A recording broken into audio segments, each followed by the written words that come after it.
राजनीति में अक्सर कहा जाता है कि एक राजनेता को क्या क्या कहना चाहिए उसका ज्ञान हो तो अच्छी बात है, लेकिन क्या क्या नहीं कहना चाहिए उसका ज्ञान हो तो और भी अच्छी बात है। क्योंकि कब वो राजनेता हारी हुई बाजी को जीत लेता है इसका पता ही नहीं चलता।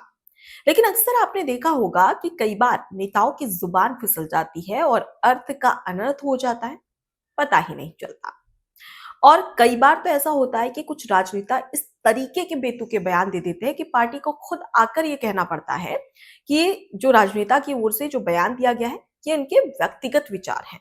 पार्टी का इन विचारों से, इन बयानों से कोई लेना देना नहीं है। कई बार हमने ऐसा देखा होगा, अब एक बार फिर से ऐसा ही देखने को मिला है।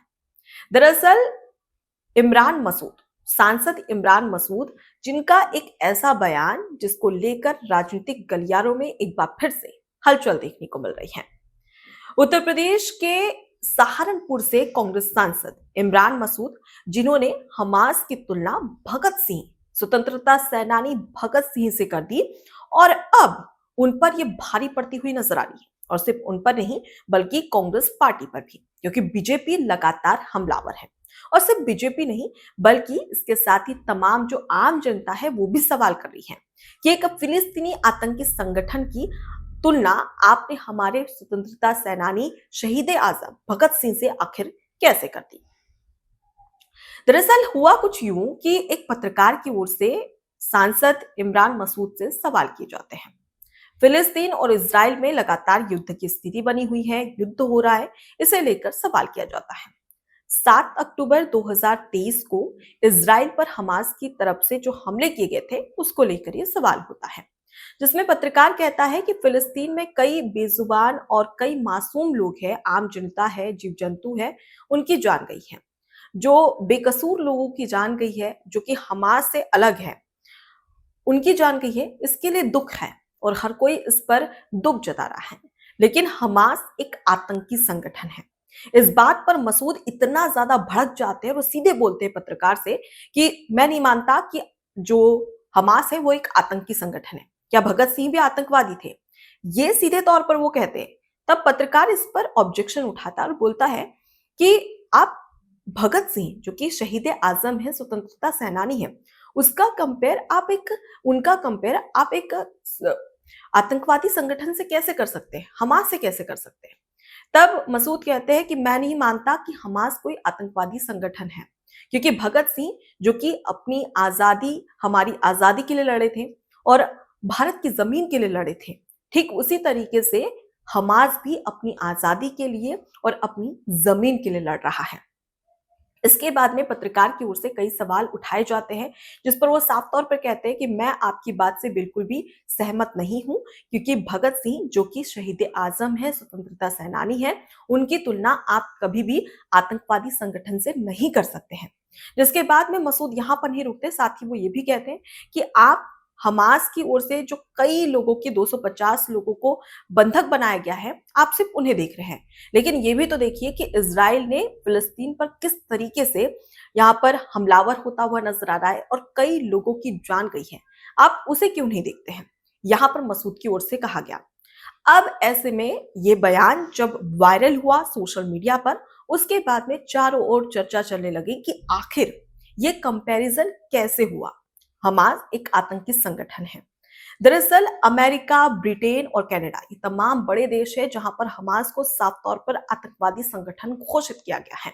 अब ऐसे में एक आतंकवादी संगठन का सीधा कंपेयर हमारे भगत सिंह के साथ में करना बिल्कुल भी जायज नहीं है। अब जब ये बयान सोशल मीडिया पर वायरल होता है, सवाल होते हैं, बहस छिड़ जाती है, उसके बाद में सांसद इमरान मसूद खुद सामने आते हैं और ये कहते हैं कि मैंने कभी भी हमास की तुलना भगत सिंह से नहीं की है। भगत सिंह बिल्कुल अलग है।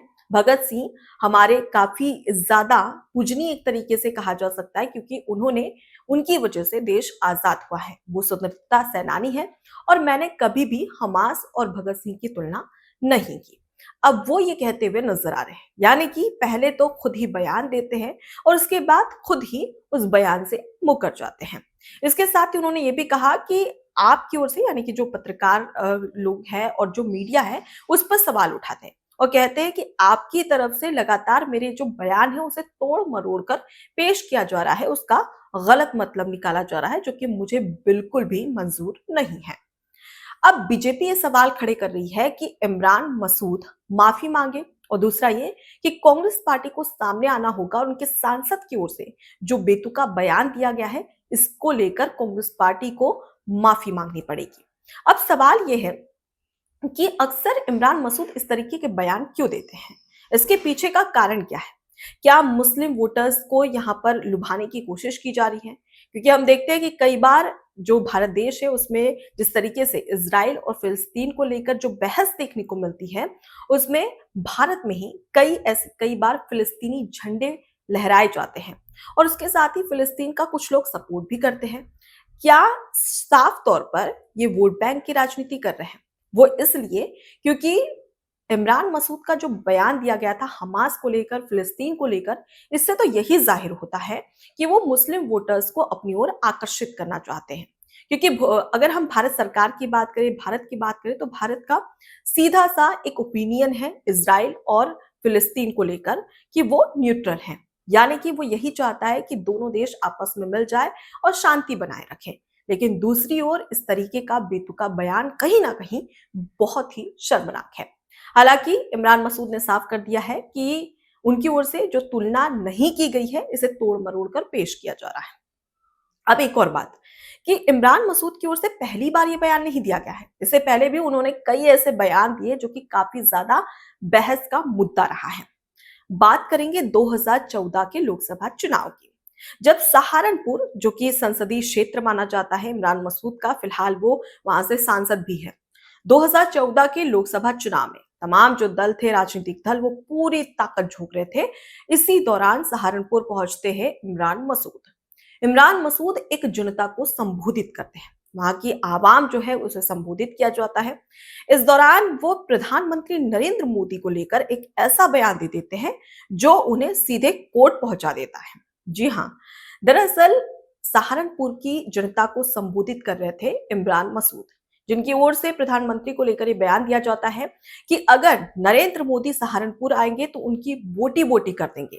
अब ये बयान सोशल मीडिया पर इतना ज्यादा वायरल हुआ कि सीधे एफआईआर तक दर्ज हो गई और कोर्ट तक ये मामला पहुंच गया, जिसके बाद ये भी कहा जा रहा था कि इमरान मसूद की सांसदी भी जा सकती है, क्योंकि उन्होंने प्रधानमंत्री को लेकर इस तरीके का बयान दिया है जो कि बिल्कुल भी मान्य नहीं है, इसे बिल्कुल भी स्वीकार नहीं किया जाएगा। जिसके बाद में कहा जा रहा था कि उनकी सांसदी भी जा सकती है। इससे साफ जाहिर होता है कि इमरान मसूद अक्सर अपने बयानों को लेकर चर्चाओं में रहते हैं और उनके बयान सिर्फ चर्चाओं का विषय नहीं बनते, बल्कि कई बार उन पर भी भारी पड़ता है और उनकी पार्टी यानी कि कांग्रेस पार्टी पर भी भारी पड़ता है।